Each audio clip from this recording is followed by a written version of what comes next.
Assalamualaikum warahmatullahi wabarakatuh. Selamat datang kembali di channel Nicola Janu. Ini video yang kedua. Video yang pertama kemarin kita membahas mengenai tahapan masuk di dunia kerja. Tahapannya apa saja sudah kita sampaikan, sudah kita bicarakan di video yang pertama. Nah, video yang kedua ini kita akan melanjutkan dari pembicaraan kita sebelumnya, yaitu mengenai surat lamaran pekerjaan. Banyak sumber informasi di mana kita bisa mendapatkan lowongan pekerjaan, ya. Yang pertama itu dari media cetak, ya, seperti koran, kemudian tabloid. Kemudian yang kedua itu media elektronika, televisi, radio. Tapi kalau televisi itu iklan lowongan pekerjaan sedikit ya, Lur ya.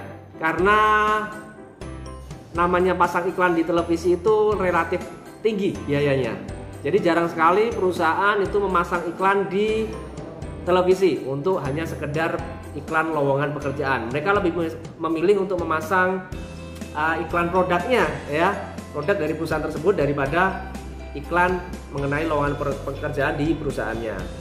Seperti juga di radio. Tapi kalau radio masih beberapa waktu masih sering muncul iklan lowongan pekerjaan, karena iklan di radio itu tidak sebegitu mahal ya, sama seperti iklan di televisi.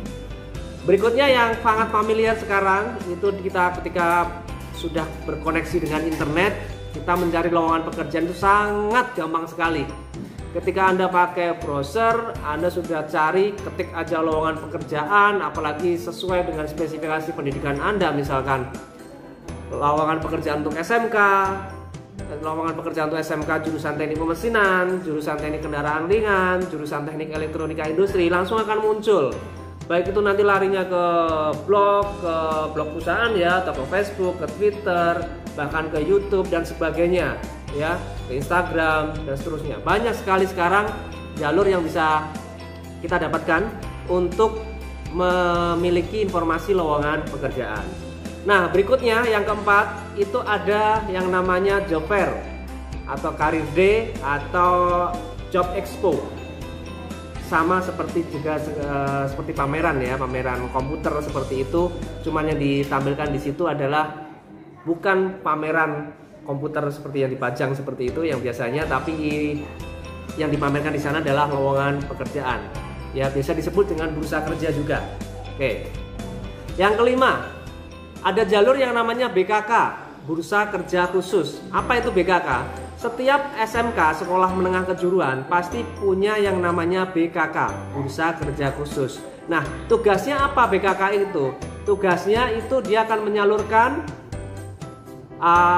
alumninya, menyalurkan siswa-siswa sekolah tersebut untuk mendapatkan pekerjaan. Tugasnya menghubungkan dari sekolah ke dunia kerja, dunia industri, seperti itu. Nah, yang terakhir informasi yang kita bisa dapatkan adalah informasi lisan. Nah, ini sering, bahkan ini yang paling efisien biasanya. Kenapa efisien? Karena perusahaan juga suka menggunakan ini karena dia nggak perlu pasang iklan, cukup sekarang japri aja ya. Istilahnya dari mulut ke mulut, informasi ada lowongan di perusahaan A, dibutuhkan berapa orang, dibutuhkan tenaga pendidikan seperti ini dan seterusnya. Ya, oke. Nah, dari informasi lowongan pekerjaan yang kita dapat tadi, entah itu dari media cetak, media elektronika, kita dapat dari browsing, kita dapat informasi lisan, kita tentunya akan menyesuaikan dengan kompetensi kita. Kita cocok nggak dengan kualifikasi yang disampaikan? Pendidikan kita cocok atau tidak? Nah, apabila sudah cocok, kita minat, kita tentunya akan melamar pekerjaan tersebut. Nah, melamar pekerjaan, langkah yang pertama Anda lakukan adalah membuat surat lamaran pekerjaan. Nah, ini kita akan bahas mengenai surat lamaran pekerjaan. Oke, ini beberapa contoh foto kegiatan di bursa kerja. Bagaimana surat lamaran itu jumlahnya banyak sekali karena memang peminat atau pelamar itu jumlahnya sangat banyak sekali, ya. Nah, maka dari itu kita harus ketahui bagaimana cara membuat surat lamaran itu yang efektif, efisien dan juga menarik. Kenapa harus menarik? Kalau Anda membuat surat lamaran itu terlalu bertele-tele, tidak efisien, tidak ringkas, ya, Anda tahu seperti yang Anda lihat seperti di foto ini ya, jumlahnya banyak sekali. Mungkin orang akan tidak tertarik, akan malas membaca surat lamaran Anda. Jadi sekali lagi, meskipun ini hanya sekedar surat lamaran pekerjaan, tapi Anda harus buat secara menarik, ya. Sekali lagi harus buat secara menarik supaya orang tertarik untuk paling tidak memegang kertas surat lamaran Anda, kemudian membaca surat lamaran Anda. Persiapan untuk membuat surat lamaran seperti yang tertulis di sini. Yang pertama, gunakan komputer, hindari tulis tangan. Kenapa? Supaya lebih rapi. Kebanyakan mungkin tulisan kita sudah nggak rapi ya. Nah, supaya lebih rapi lagi, supaya kelihatan lebih rajin, pakai ketik komputer. Kecuali jika dipersyaratkan harus tulis tangan, Anda baru tulis tangan.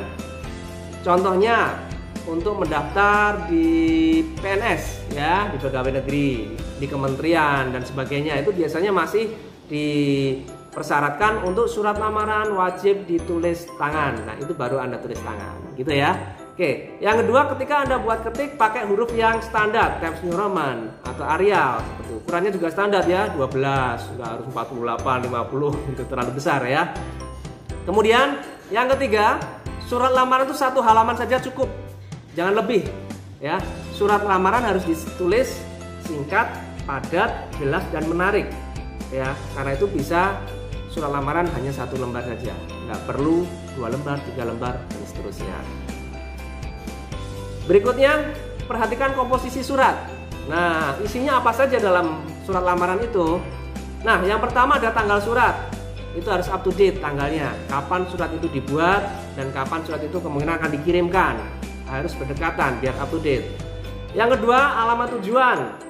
Harus ada yang namanya alamat tujuan. Jangan sampai ada kesalahan penulisan nama perusahaan. Jangan sampai ada kesalahan penulisan nama pimpinan, misalkan kita ketahui nama pimpinannya siapa ya. Oke, berikutnya ada kalimat pembuka. Kalimat pembuka itu bervariasi nanti ya, Anda bisa buat, bisa susun kalimat pembukanya. Kemudian ada identitas diri, ini penting. Anda tunjukkan di situ nama, alamat, kemudian kontak person Anda. Wajib ya kontak person itu, karena nanti perusahaan akan sewaktu-waktu bisa menghubungi Anda. Kalau Anda lupa mencantumkan kontak person di situ, nomor handphone Anda nggak bisa dihubungi. Karena sekarang nggak zaman surat lamaran itu panggilan melalui surat ya. Sekarang by phone, SMS sudah ditinggal melalui WA dan seterusnya. Kemudian setelah identitas diri ada lampiran. Lampiran apa saja yang diperlukan? Kalau standarnya sih biasanya ijazah, kemudian sertifikat-sertifikat yang Anda miliki. Kalau Anda punya prestasi juga bisa dicantumkan. Lampiran itu apa saja tergantung apa yang Anda miliki, kompetensi apa yang Anda miliki, prestasi apa yang Anda miliki gitu. Nah, berikutnya setelah lampiran ada kalimat penutup. Anda susun kalimat penutupnya.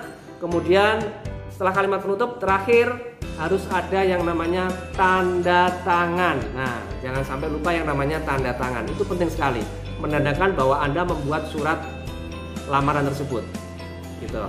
Selanjutnya, sebelum Anda mengirim atau menyerahkan surat lamaran tersebut ke perusahaan, ada baiknya Anda periksa sekali lagi apa yang ada dalam susunan surat lamaran Anda.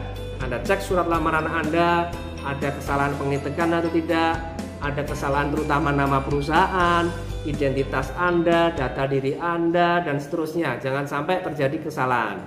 Berikutnya Anda cek lagi di bagian lampiran. Ya, tadi Anda melampirkan misalkan nomor 1 ijazah, nomor 2 daftar riwayat hidup, nomor 3 sertifikat, nomor 4 sertifikat atau prestasi Anda. Nah, itu Anda cek sudah Anda lampirkan belum di belakang. Jangan sampai Anda terlupa, surat lamaran sudah, ternyata lampirannya belum Anda masukkan di dalam amplop. Oke. Kalau sudah itu semua lengkap, baru Anda masukkan amplop, kemudian Anda bisa kirim atau Anda serahkan kepada perusahaan. Ya, ini salah satu contoh format surat lamaran. Tidak baku bentuknya harus seperti ini. Ya, tidak baku harus bentuknya seperti ini. Anda bisa variasi susunan kalimatnya, bentuk kalimatnya sesuai dengan kreativitas Anda. Tapi sekali lagi formatnya harus efisien, ringkas, dan menarik. Oke, di sebelah kanan itu ada Surakarta 24 Oktober 2020. Itu artinya Surakarta itu menunjukkan kota penulisan surat. Kemudian tanggalnya adalah tanggal pembuatan surat. Kemudian bagian yang kedua itu ada alamat tujuan. Anda bisa tulis nama perusahaan, Dengan catatan sekali lagi, jangan sampai ada kesalahan nama perusahaan. Jangan sampai ada kesalahan nama penulisan pimpinan perusahaan, ya. Oke, setelah alamat tujuan ada kalimat membuka. Ini salah satu contoh kalimat membuka. Bisa Anda ganti atau Anda ubah, silahkan. Tidak harus seperti ini. Sekali lagi, ini hanya salah satu contoh saja formatnya. Setelah kalimat membuka ada identitas diri Anda. Anda perhatikan di situ ada nama, alamat, tempat tanggal lahir, pendidikan terakhir Anda, kemudian nomor handphone Anda. Itu bisa Anda cantumkan di situ. Tidak perlu lebih detail tentang data diri Anda. Cukup informasi awal saja yang sangat diperlukan untuk melamar perusahaan tersebut. Kemudian setelah data diri ada yang namanya lampiran. Ya, Anda bisa perhatikan di sini ada lampirannya seperti daftar riwayat hidup atau kurikulum vitae. Kemudian pas foto, fotokopi ijazah, bisa Anda tambahi fotokopi sertifikat dan seterusnya. Setelah lampiran, yang keenam itu ada kalimat penutup. Anda bisa susun, Anda bisa buat sendiri. Ini hanya salah satu contoh kalimat penutup saja. Oke, setelah kalimat penutup, kemudian paling bagian bawah terakhir adalah tanda tangan Anda. Sekali lagi jangan lupa Anda memberikan tanda tangan. Ketika surat lamaran sudah Anda print, kemudian jangan lupa memberikan tanda tangan. Oke lur, seperti itulah cara membuat surat lamaran pekerjaan. Gampang kan? Tidak susah ya. Surat lamaran merupakan kunci awal untuk Anda mendapatkan pekerjaan. Jadi buatlah surat lamaran itu seefisien mungkin, semenarik mungkin, supaya kesan pertama itu begitu menggoda ya. Harapan Anda ketika Anda membuat surat lamaran tentunya Anda pengen diterima di perusahaan tersebut. Oke, sekian untuk video kali ini mengenai surat lamaran pekerjaan. Dan jangan lupa untuk subscribe, like video ini. Terima kasih. Sampai ketemu di video-video berikutnya. Assalamualaikum warahmatullahi wabarakatuh.